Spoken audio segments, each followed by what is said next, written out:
I think cooking is important overall for just like the fulfillment of life. It is a basic human skill. So we learn a lot of taking turns, just overall chopping skills, like accessibility, that's a big one because not everyone can use a knife.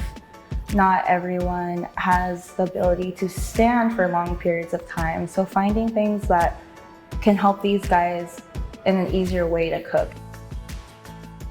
I come here to the Discovery Center to pass. I've done the cooking classes. Take turns measuring stuff or cooking stuff on the stove. Just overall, I hope what they take from this cooking class is just, if it's anything, just the skill or the enjoyment of being like, I can do that because I did that at my cooking class at Hope. I can do that on my own.